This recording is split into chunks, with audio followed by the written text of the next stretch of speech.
Usually, by the time we miss a workout, the initial flurry of activity in the cerebral cortex has cooled off a bit.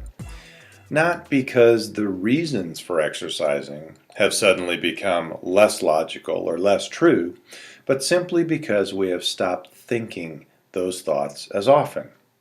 We have to actually think thoughts and think them powerfully and repeatedly to keep them in charge. We make the fatal mistake of thinking that our more logical thoughts about the benefits of exercise somehow have enough signal strength to keep right on subduing the amygdala just because they're more logical.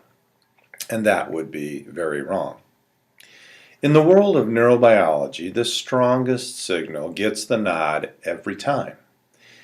The thoughts being launched by the amygdala have more speed and more signal strength than those launched by the cerebral cortex. Again, that's the way it's supposed to work, and it really works well. But we have an ace in the hole. The sheer size of the cerebral cortex gives us the power to quiet the amygdala, if, and only if, we use it correctly. What the cerebral cortex lacks in speed and strength, it more than makes up for in sheer volume. In order to cash in on this size difference, however, we have to recruit as many neurons as possible in the effort and keep them engaged in the fight. This is where CAVT comes into play.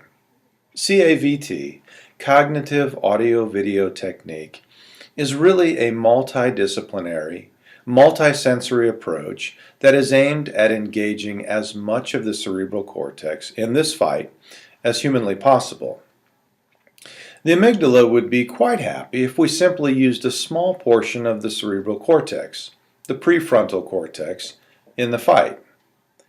Then the amygdala would win the war nearly every single time, and that's what usually happens.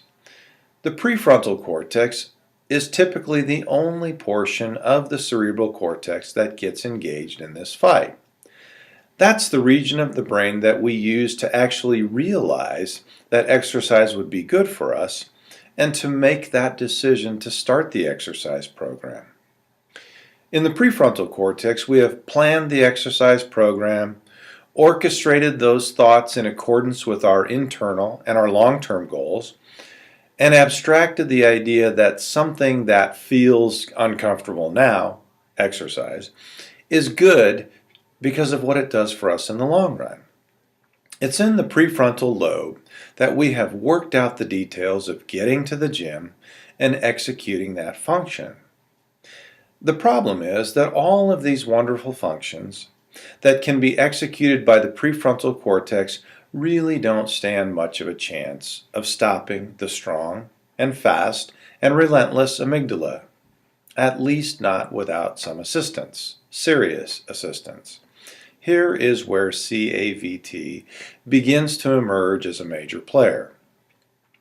Lying adjacent to the prefrontal cortex is the motor cortex, which is responsible for preparing and executing limb movements, fingers, hands, arms, etc., and for learning and imitating those movements as well.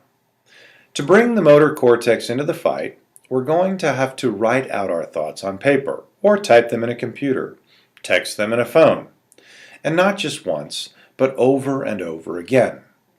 Many people write their ideas down, their plans for exercising, their reasons for wanting to exercise, the benefits, etc. But then that's it. They get stuffed in a drawer somewhere. The act of writing, in and of itself, is what engages the motor cortex. So writing them down again every day keeps the motor cortex engaged in this fight.